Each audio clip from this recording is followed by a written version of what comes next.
বুক ফেটে যায় শুনলে। আমি জানি না বিষয়টা আপনারা কিভাবে দেখেন। অনেক মেয়ের বিয়ে হচ্ছে না শুধু একটা কারণ, তার বাবাটা মারা গেছে, তার বাবাটা দুনিয়াতে নাই, এই কারণে বলে বিয়ে হচ্ছে না। আল্লাহর সম্পদ আল্লাহ যখন মন চায় তখন দিবে, তখন যখন মন চায় তখন নিয়ে যাবে। মেয়ের বাবার মৃত্যুতে তো মেয়ের কোনো হাত নাই, তাহলে বাবা না থাকার কারণে মেয়েকে বিবাহ দিবেন না কেন, করবেন না কেন, ছেলের জন্য বউ বানায় আনবেন না কেন? বলে যে অভিভাবক নাই। শুনে রাখুন, জেনে রাখুন, মনে রাখুন, যার দুনিয়াতে বাবার মতো অভিভাবক থাকে না, যার দুনিয়াতে স্বামীর মতো অভিভাবক থাকে না, যার দুনিয়াতে বড় ভাইয়ের মতো অভিভাবক থাকে না, যার দুনিয়াতে চাচার মতো অভিভাবক থাকে না, যার দুনিয়াতে অভিভাবকের ছায়া থাকে না, রব্বুল আলামিন বলে ওই বান্দার অভিভাবক আমি স্বয়ং নিজেই রব্বুল আলামিন হয়ে গেলাম। এই সমস্ত মানুষদেরকে কাছে টানার চেষ্টা করবেন। যার দুনিয়াতে অভিভাবক নাই, আপনি বলবেন যে আমি আছি তোর সাথে, আল্লাহ পাক দেখবেন যে আপনাকে রহমত দিয়ে ভরপুর করে দিবে, আপনি কল্পনাও করতে পারবেন না। সুবহানাল্লাহ। ইমানদার ভাইরা আওয়াজ দিয়ে বলেন আল্লাহ চাইলে পারে কি পারে না? নবীর চোখ মোবারক দেখে সবাই বলতে বাধ্য হয়েছে, এত সুন্দর টানা টানা চোখ তো অনেক দেখেছি, এই চোখের মতো চোখ দেখি নাই, এই নাকের মতো নাক দেখি নাই, এই ঠোঁটের মতো ঠোঁট দেখি নাই, এই হাসির মতো হাসি দেখি নাই, এই চেহারার মতো চেহারা দেখি নাই। রব ডাক দিয়ে বলে ও আমার বান্দা, তোরা দেখবি কিভাবে চোখে? ওয়াদুহা ওয়ালা চেহারা তো আমি আর কাউরে বানাই নাই, নবী মুস্তাফারটা বানিয়েছি।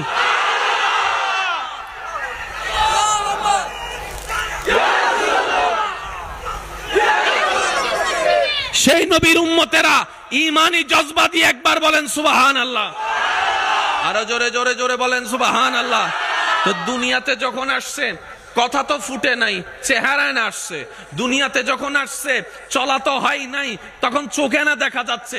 চোখের সৌন্দর্যের বর্ণনা শুনে নিল বিশ্ববাসী, চেহারার সৌন্দর্যের বর্ণনা শুনে নিল বিশ্ববাসী, হাসি মুবারকের সৌন্দর্যের বর্ণনা দেখে নিল বিশ্ববাসী। যখন আপনার আমার নবী আল্লাহর হুকুমে আস্তে আস্তে বড় হওয়া শুরু করলেন, আস্তে আস্তে বড় হওয়া শুরু করলেন। সুবহানাল্লাহ বলেন। কি সৌভাগ্য আমাদের, আল্লাহর কেমন দয়া আমাদের প্রতি, কেমন দয়াল নবীর উম্মত হিসাবে আপনার আমার নামকে আল্লাহ লিপিবদ্ধ করেছেন। সেই নবী আস্তে আস্তে বড় হচ্ছে, হাঁটা শুরু, বড় হচ্ছে, মিশা শুরু, চলা শুরু, বলা শুরু। জগৎ বলে খারাপের লাগে চললে খারাপ হয়, ভালোর লগে চললে ভালো হয়, সৎসঙ্গে স্বর্গবাস, অসৎসঙ্গে সর্বনাশ। নবী যে পরিবেশে বড় হচ্ছে সেখানে মিথ্যা কথা বলাটা কমন ছিল, মদ খাওয়াটা কমন ছিল, সব দিকে শুধু নোংরামি আর নোংরামি, এরকম পরিবেশ ছিল। সেই পরিবেশে বাবা হারা আমার নবী বড় হচ্ছে, মাটাও কিছুদিন পরে চলে গিয়েছে, শিখানোর মতো কেউ নাই। আদবকে শিখাবে, ভদ্রতাকে শিখাবে, শিখানোর জন্য তো কাউকে না কাউকে দরকার। নবীর পরিবারে তেমন শিখানোর মতো কেউ নাই, সে সমাজে স্কুলও নাই, মাদ্রাসাও নাই, শিক্ষকও নাই, শিখবে তো ভদ্রতা কোন জায়গার থেকে শিখবে? কিন্তু বড় তাজ্জুবের বিষয়, নবী রাহমাতুল্লিল আলামিন বড় হওয়া শুরু করলো, যেদিকে যায় সেদিকেই একবার যে নবীকে দেখেছে সে শুধু তাকায় রয়েছে, তাকায় রয়েছে, তাকায় রয়েছে। নবীকে যে একবার দেখেছে সে আর চোখ ফিরাতে পারে না। এত সুন্দর চেহারা কেমনে হয় মানুষ, এত সুন্দর কেমনে হয়, এত সুন্দর কেমনে হয়? একটু কাছে গিয়ে যখন নবীর সাথে কথা বলা শুরু করলো, নবীর আওয়াজটা যখন কানের মধ্যে আসছে, শুননেওয়ালা বলে এত সুন্দর আওয়াজ তো কারোটা শুনি নাই, এত সুন্দর আওয়াজ তো কারোটা শুনি নাই। এবার সেই নবীর সাথে যখন কথা বলা শুরু করলো, নবীর কথা শুনে বলে যে এত সুন্দর শব্দ চয়ন তো কারো থেকে দেখি নাই, এত সুন্দর করে শ্রদ্ধা দিয়ে কথা বলা কারো তো দেখি নাই। এবার সেই পরিবেশে নবীর বড় হওয়াটা এমন ভাবে বড় হওয়া হয়েছে, কাফেররা পর্যন্ত বলতে বাধ্য হয়েছে সবাই মিথ্যা কথা বলতে পারে, আব্দুল্লাহ ছেলে মিথ্যা বলতে পারে না, সবাই বাটপারি করতে পারে, আব্দুল্লাহ ছেলে বাটপারি করতে পারে না। নবীর চোখের প্রশংসা, চেহারার প্রশংসা করতে করতে এখন গিয়ে বলে সবার মধ্যে যদি কমতি থাকে আব্দুল্লাহ সন্তান মুহাম্মদের মধ্যে কোনো কমতি নাই। বলে সুবহান। এতদিন ছিল চেহারার প্রশংসা, এখন বের হয়েছে কথার প্রশংসা। সুবহানাল্লাহ বলি বলি বলি। এখন বের হচ্ছে নবীর হাসির প্রশংসা, এখন বের হচ্ছে নবীর শব্দের প্রশংসা, এখন ব্যবহার হচ্ছে, প্রকাশ হচ্ছে নবীর আচরণের প্রশংসা।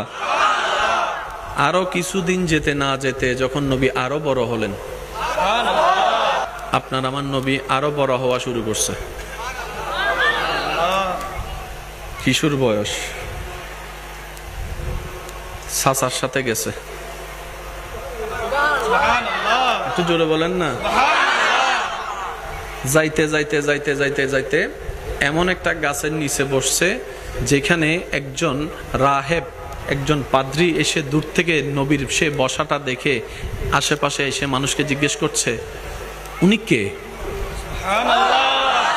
হাজার হাজার মানুষ পড়ে আছে, আপনি সবাইরে বাদ দিয়ে উনি কে জিজ্ঞেস করলেন কেন? কই এই কারণ তোমরা বুঝবা না। আজকে আমি এখানে ডিউটি করছি অনেক বছর, আমাদের কিতাবে লেখা আছে এই গাছের নিচে যে বসবে সে সাধারণ কেউ হবে না, সাধারণ কেউ হবে না, আল্লাহর হাবিব হবে, শেষ নবী হবে, রাহমাতুল লিল আলামিন। উনি কে? পরিচয় দেন।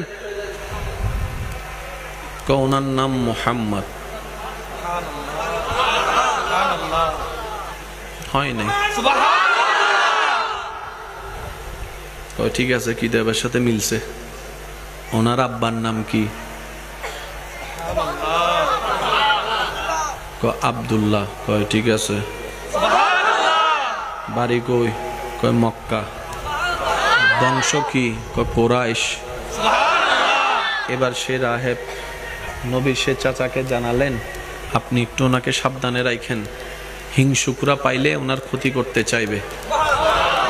শেষ নবী যে চলে আসছে এটা যদি বুঝে ফেলে অনেকের ফেট কামড়ানো শুরু হবে, নিজের ধর্মের অবস্থা 12টা বেজে যাবে চিন্তা করে হিংসাই এই নবীর ক্ষতি করতে পারে। নবী মুস্কি মুস্কি হাসতে লাগলেন। আমাদের সমাজে বাবার ছায়া মাথার উপর থেকে উঠে গেলে দুনিয়ায় চলা বড় কষ্টের হয়ে যায়। বাপটা মারা গেলে চোখটা বন্ধ করলে চাচা, জেঠা, কাকা, মামা, আশেপাশের মানুষগুলা অত্যাচার করতে শুরু করে।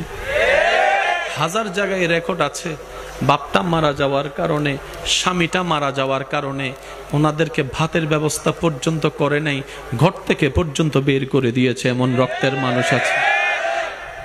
যার মাথার উপর বাবার ছায়া নাই, স্বামীর ছায়া নাই, বড় ভাইয়ের ছায়া নাই, আমাদের সমাজ কেমন জানি তাদেরকে গ্রহণ করতে চাই না। বুক ফেটে যায় শুনলে। আমি জানি না বিষয়টা আপনারা কিভাবে দেখেন। অনেক মেয়ের বিয়ে হচ্ছে না শুধু একটা কারণ, তার বাবাটা মারা গেছে, তার বাবাটা দুনিয়াতে নাই, এই কারণে বলে বিয়ে হচ্ছে না। আল্লাহর সম্পদ আল্লাহ যখন মন চায় তখন দিবে, তখন যখন মন চায় তখন নিয়ে যাবে।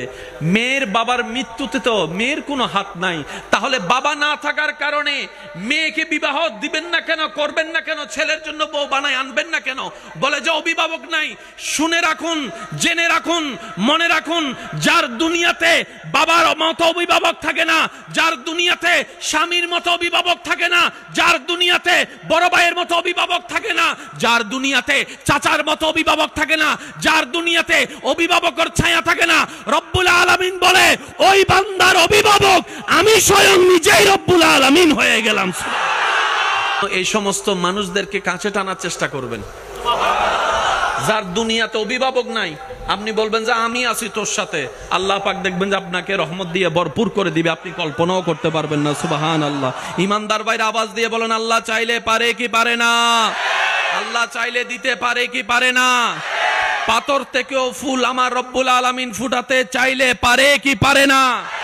তো সমাজের এই সমস্ত দুষ্টু কালচার গুলো পরিবর্তন হওয়ার দরকার, চিন্তা ভাবনা গুলো পরিবর্তন হওয়ার দরকার। বরং আমি বলবো যার বাপ নাই তাড়াতাড়ি গিয়ে তার ছেলেকে বউ বানান, আর যাইয়া বলেন তোর বাপ নাই, কি হয়েছে রে মা, আজকে থেকে আমি তোর বাপ, আজকে থেকে আমি তোর বাপ। কারণ এতিমের মাথায় হাত বুলাই দেওয়া মানে রবের রহমতকে লুটে পুড়ে নেওয়ার ব্যবস্থা করা।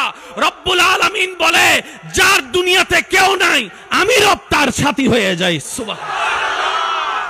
আল্লাহ আমাদেরকে বুঝার তৌফিক দান করুক। কষ্ট হচ্ছে আপনাদের কোনো? কত ভালো লাগে আমার নাম, আরো ভালো লাগে নবীর,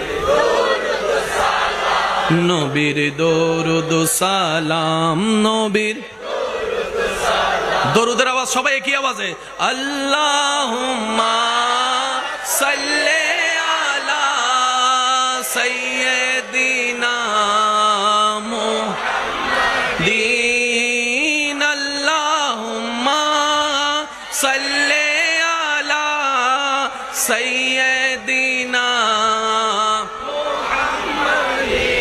একবার বলেন মারহাবা। নবী রাহমাতুল লিল আলামিন আরো বড় হচ্ছে, নবী রাহমাতুল লিল আলামিন আরো বড় হচ্ছে। বাবা মা দাদাও দুনিয়াতে পরিচয় দেওয়ার মতো কিংবা হাত ধরার মতো বলনেওয়ালা বলে মুহাম্মদের তো কেউ নাই, আশেপাশের মানুষ বলে মুহাম্মদের কেউ নাই। রব বলে যে কি বললি, কি কেউ নাই? বলে যে মুহাম্মদ সাল্লাল্লাহু আলাইহি ওয়াসাল্লাম। এক পর্যায়ে গিয়ে বলে মুহাম্মদের মাও নাই, বাপও নাই, দাদাও নাই, বংশ টিকার মতো ছেলেও নাই। নাউজুবিল্লাহ। বংশ দ্বারা টিকানোর মতো ছেলে নাই। আল্লাহ পাক বলে যে কি আমার নবীর কেউ নাই? আমি আছি যে তোরা দেখোস না? আমি রব আছি, আর কারে লাগতো? আমি খালিক আছি তো, আমি মালিক আছি তো। সুবহানাল্লাহ আওয়াজ জোরে জোরে বলতে হবে। আমি খালিক আছি তো ওনার সাথে, আমি মালিক আছি তো, আমি রহমান আছি, আমি রহিম আছি, আমি কাদির আছি। ইন্নাল্লাহ আলা কুল্লি শাইইন কাদির ওয়ালা আল্লাহ আমি আছি। আর কে লাগতো? আমি আছি তো। এক পর্যায়ে বলে মুহাম্মদ সাল্লাল্লাহু আলাইহি ওয়াসাল্লাম দুনিয়ার থেকে যাওয়ার পরে বংশ তো টিকবে না, ওনার তো ছেলে সন্তান নাই, নির্বংশ বলে একটা কথা তারা প্রচার করছে। ওই যে যারে দেখতে পারে না তার চলন বাঁকা, যারে যে দেখতে পারে না তার সবকিছু তার খারাপ লাগে, ঠিক না? এবার রব্বুল আলামিন বলে আমার নবীর কি নাই বললি? আমার নবীর তোরা কি নাই বললি?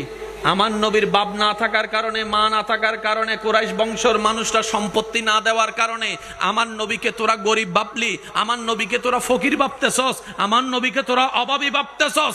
ইন্না আতাইনা কাল কাউসার, কাল কাউসার, কাল কাউসার। কুল কায়নাতের মালিক স্রষ্টা আমি আল্লাহ। আমার নবী মুস্তাফাকে বিশ্বের সেরা খজিনা, নিয়ামত ভরা খজিনা, সমস্ত কিছু আমার নবীকে আমি আল্লাহ দান করে দিলাম। আল্লাহু আকবার।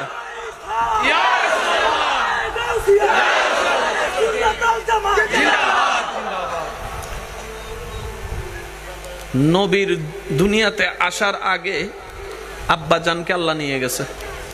আমি সবার একটু মনোযোগ চাইবো। আজকে একটা কথা মনে রাখবেন,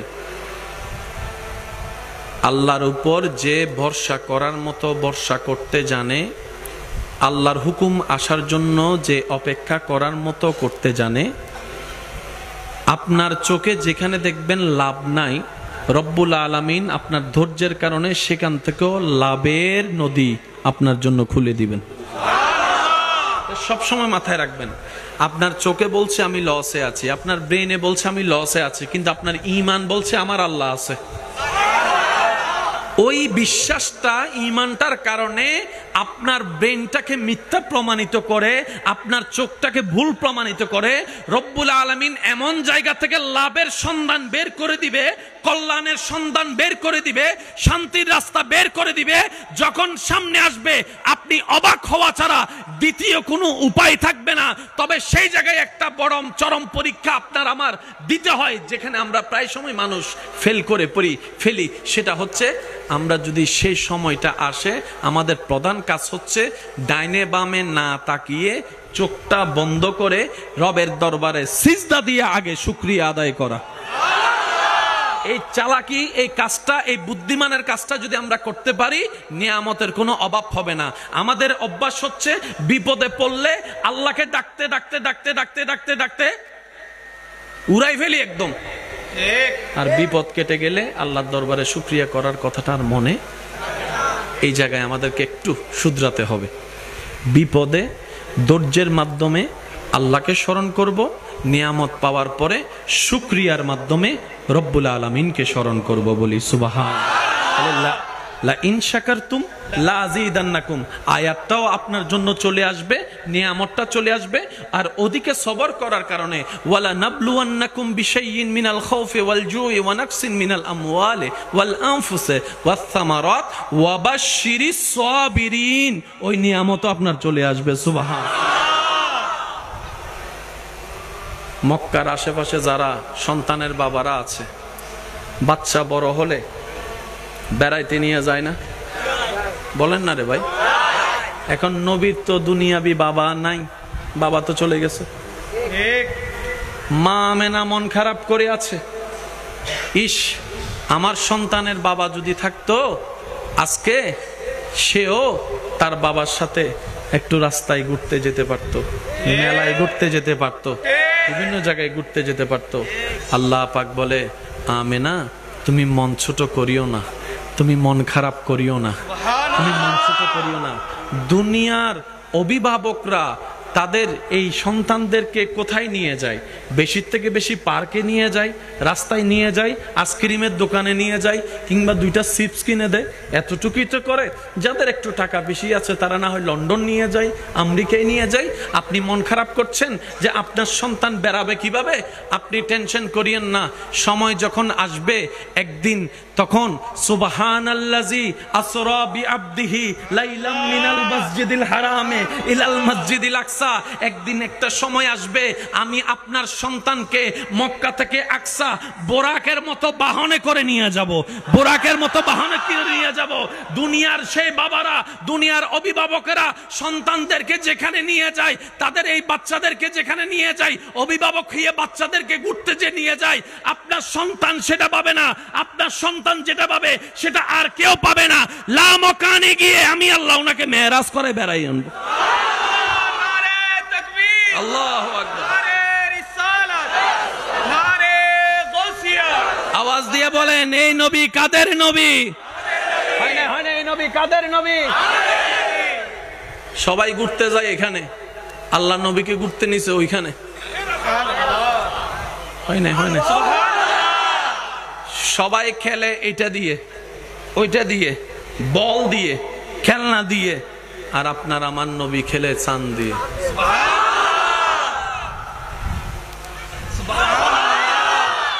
আর একটু মোহাব্বত করে বলা যাবে, নবী যেদিকে চাঁদও সেদিকে, সুখ যেদিকে চাঁদও সেদিকে, ঘুরে আর ঘুরে, ঘুরে আর ঘুরে। আল্লাহ বলে, আমেনা মন ছোট করেন না, দুনিয়ার বাচ্চাগুলা খেলনা দিয়ে খেলে, আর আপনার সন্তান আসমানের চাঁদ দিয়ে খেলবে। আল্লাহু আকবার, আল্লাহু আকবার, আল্লাহ। আল্লাহর কত বড় দয়া যে আমাদের উপরে, নবী রাহমাতুল লিল আলামিনের উম্মত বানিয়ে আমাদেরকে ডাইরেক্ট জিরো থেকে হিরো বানাই দিয়েছেন। সুবহান। এবার সেই নবী রাহমাতুল লিল আলামিন রাস্তা দিয়ে হেঁটে যাচ্ছে, একবার বলি মারহাবা, আর একখানা জোরে হন আমার হাওয়া। এবার আপনার আমার নবী রাহমাতুল লিল আলামিন, মনোযোগ মনোযোগ মনোযোগ, নবী রাহমাতুল লিল আলামিন আরো বড় হতে শুরু করলেন, আরো বড় হতে শুরু। তো আমাদের এখানে হাজার কিছু থাকার পরও বিয়ে হয় না। ফিন লাগাইনের মানুষ ডাইরেক্ট লাগা দেয়, ডাইরেক্ট মাইয়া তো আই না বজনা ইবের আনো দুইটারে, ইবেরে কি জল্লা জানোস না ইতের মা আছে না, আছে না? ফুয়া তয় ন বজ্জ কেন ইটা আর এক কোনবার গাছতলা বয়ে গাজা হাতে ফুয়াই বেড়ে কিলা নদ, অথচ ডাহা মিথ্যা কথা, বাস্তবতার সাথে কোনো সম্পর্ক। তা আমরা জিজ্ঞেস করলাম, কি রে ছেলে তো এমন না, তুই এরকম বলছস কেন বানায় বানায়? হদে হতা হন সারা তাই পারি এনে হই দি কিছু আছে না, সাত দোয়ানত বই বই রে আছে না, আছে না? আল্লাহ তাআলা আরো বাঁচায় রাখক। মানুষের বিয়ে ভাঙ্গি দিয়ে দিলে কিছু আছে না? এই হামত জীবনত ন যাবেন, এই হামত জীবনত ন যাবেন। বেশি হইলে মন নচাইলে দূর হইন, ওয়াই তো বালা হইন পারি অনর্গান অনে যাচাই করি সন না বলে অনে হা অনহন না অনহন মনত থাকবো না বাজান। কেউ যদি ফুজার করে ফুয়াইবে কেন অনতুন হইতো মন নসার হিংসা লাগে দেরি না হইলে গুনাহগার। কথা বলেন, কথা বলেন। ছেলের জন্য মেয়ের খবর নিতে আসলো, মেয়ের জন্য ছেলের খবর নিতে আসলো, পারলে ভালোটা বলবেন যেটা সঠিক। প্যাঁচ লাগাই দিয়ে পিন লাগাই দিয়ে কারো বিয়ে ভাঙ্গার চেষ্টা করার দরকার, এটা মারাত্মক ধরনের একটা কবিরা গুনাহ। আল্লাহ আমাদেরকে এই সমস্ত নোংরা কাজ থেকে, নোংরা মেন্টালিটি থেকে হেফাজতে থাকার তৌফিক দান করুক, বলি আমিন। যদি বেশি আপনার বলতে হয়, অন্তত এতটুক বলেন, ভাই আমি তেমন ভালো কিছু জানি না, তোমার খবর তুমি নাও। তাহলে আপনি আর দায়ের মধ্যে পড়বেন